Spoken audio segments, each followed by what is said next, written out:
Chapter 11. Aaron Fox put down his tea and reached into an inner suit pocket. A wad of newspaper clippings dropped on the table in front of Milo. Great tolerine had hidden the bulge. Milo said, "Why don't you summarize for us the civil servants?" "Pleasure." Edward Travis Huckerstrader grew up in Ferris Ravine, one of those scrubby ranch towns inland from San Diego.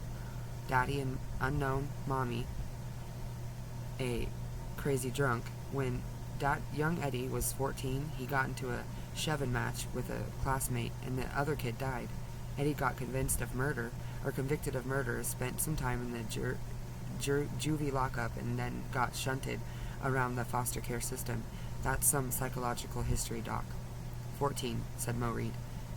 He's 37. We're talking clean record for 23 years. No arrest doesn't mean no bad behavior, Moses. The relevant point is that he killed one human being, and now he's associated with a homicide victim. On top of that, his whereabouts since he turned 18 are a big blank. No social security card or tax returns until 3 years ago when he started working for a megabucks fellow named Simon Vangar under the Allies. Obviously, he lied to get the gig because I don't see megabucks hiring some mope with a felony record. You guys met him? You're telling me he didn't set off any alarm bells? Milo said, "How do you know we met him?" I picked things up. You meet Huck yourself, Aaron? Haven't had the pleasure yet, but I've been watching him for the last 24 hours. Why? After your case hit the news, someone hired me to do so. Selena hasn't been in the news, not on TV, said Fox, or the Times. But the 11 Outlook ran a photograph. Want me to get you a copy? No thanks. You pick anything up watching him? So far, all he's done is shop for groceries, but he's got a mopey walk and a weird, crooked smile. Reed said, "You don't like his looks? There's evidence for you. Huck had been his choice for prime suspect, but something else was at work here." Fox patted the newspaper clippings. He killed someone at a tender age. 23 years ago. You have anyone better? Reed didn't answer. That's what I thought, and I'm serving up a serious lead. So if what you do with it is your own business, Milo said. Jury records are sealed. How do you find all this out? Fox smiled. Reed said, "That's real helpful." Fox's gold-brown eyes flashed, shooting a cuff, and he glanced at a blue-collared Patrick Felipe. Milo said, "Sounds like that you're pretty invested in Huck being our bad guy." Aaron Fox took a nanosecond to decide upon an emotion, settled for placid. Not invested, just aware of the facts. Who hired you to research the guy? I wish I could tell you, Reed said. We're supposed to ask for a warrant based on 23 old information obtained illegally from an informant to chicken shit to come forward. Both brothers, bodies tilted like lances, regressed for an instant to feuding children. Fox broke the stare first, smiling and shrugging. Moses, however, Detective Sturgis' design to utilize the data with which I'm getting him is not my concern.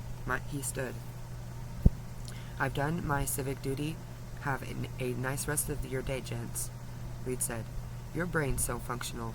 You'll recall the statutes on obstruction.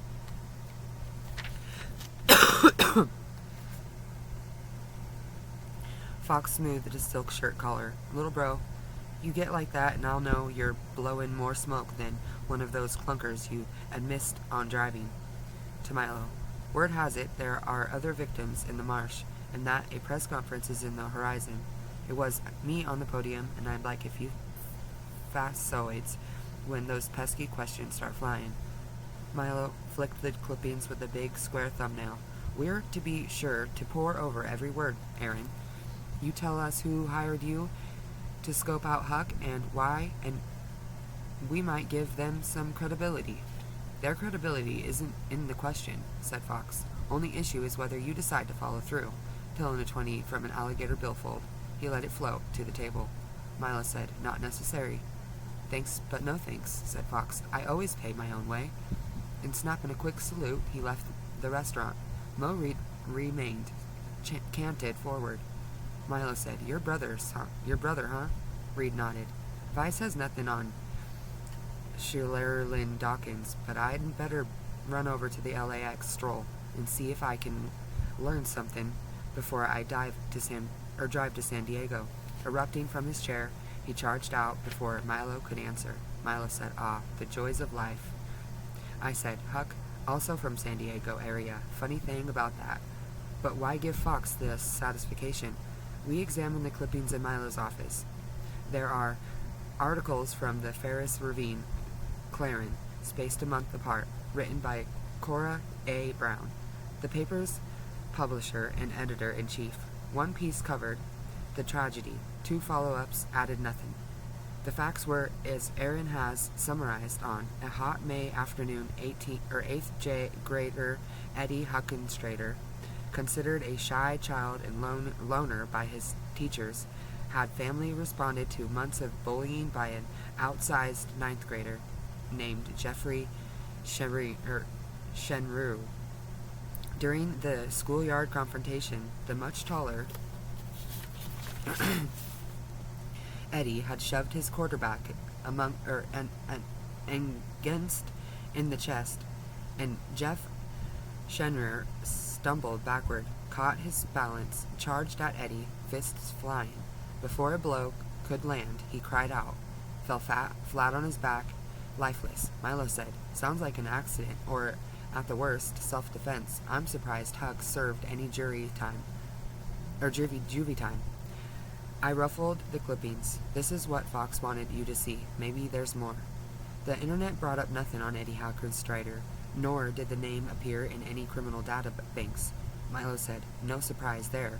If Fox had found any more dirt, that he'd be gifted with me. He stood, all that tea, gotta take a detour. During his absence, I phoned the Ferris Ravine Clarin, and expecting a disconnected number, a female voice answered. Clarin. I gave her a capsule ID and asked her for her name. Cora Brown. I'm the editor, publisher, opinionator, columnist, classified ad clerk, and I take out the LA police's trash. Why? It's about a story that you wrote several years ago. A boy named Eddie Huckenstrader. Eddie? Has the poor boy done something? I guess he'd be a man by now. Is he in trouble? His name came up as a witness in an investigation, and when we backtracked, we came across your article. Investigation into what? A homicide. A homicide? You're not saying because... No, ma'am. He's just a witness. Oh, she said. Okay. But has he become a criminal? Because that would be tragic. How so?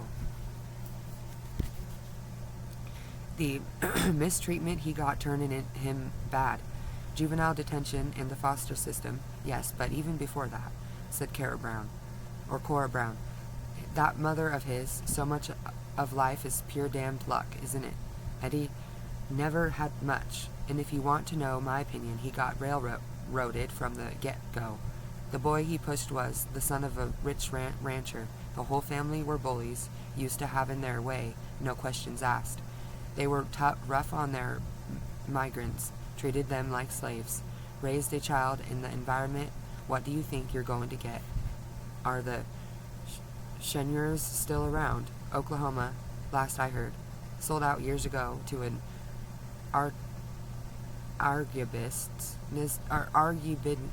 firm and went into raising Black Angus. How many years ago?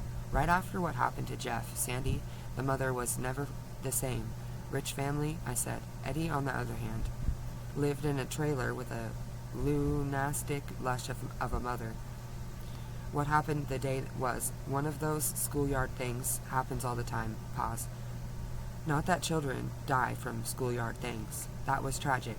Jeff was a mean boy, but he was still a child. You must have had something wrong with his heart to pass out like that. Eddie didn't shove him that hard. Nope. That didn't stop him from going into juvenile lockup and being forgotten until he got liberated. By who? You said you read the articles. I figured you meant all of them. I read off the dates of the 3 pieces. No, there's more. I did a follow-up piece a year later. Follow-up on what? Eddie's redemption. A public defender from L.A. got interested in the case. What was her name? Deborah something.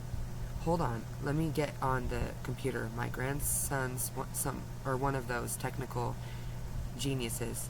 His science project was scanning and cataloging 50 years worth of our issue for an online base going on to when my dad was the publisher. Okay, here it is. Deborah with an H, a Wellenberg. She spelled the surname. Give you your email and I'll send it to you.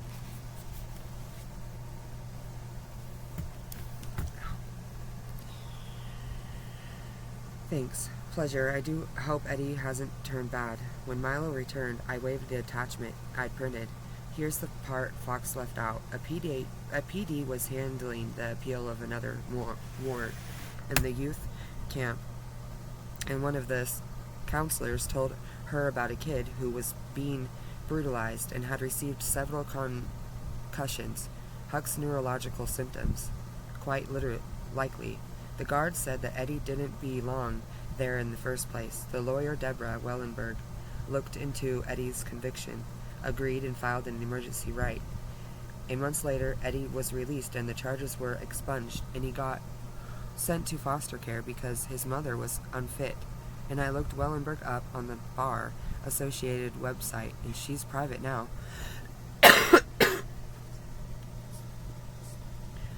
Practices in Santa Monica.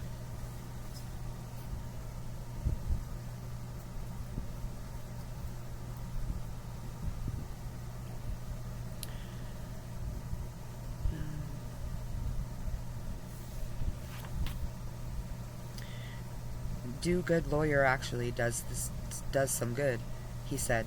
Maybe Fox never found the follow-up, or he did and chose to withhold. What kind of a guy is he? Don't know him that well. He worked Wilshire Division for a while and had a rep as a hotshot. Smart, ambitious. He transferred to West LA maybe 4 or so years ago, but quite soon after. Quit soon after. Quit or asked to leave. I heard quit. Not much family resemblance to read, and I said, I am not talking about race. Tortoise and hare, he said. No business like sub-business. Fox sure loved goading old Mo, and Reed responded exactly like he was supposed to.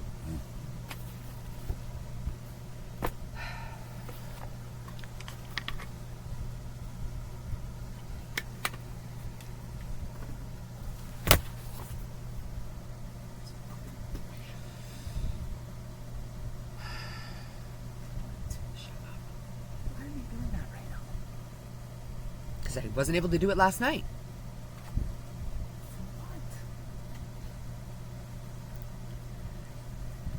Someone's paying to get us focused on Huck, I said, paying well. Fox wears custom-made dubs and a $10,000 watch. Maybe someone is in the Vander household knows. We were sniffling around in Mance and wants us to make sure we looked into the certain direction.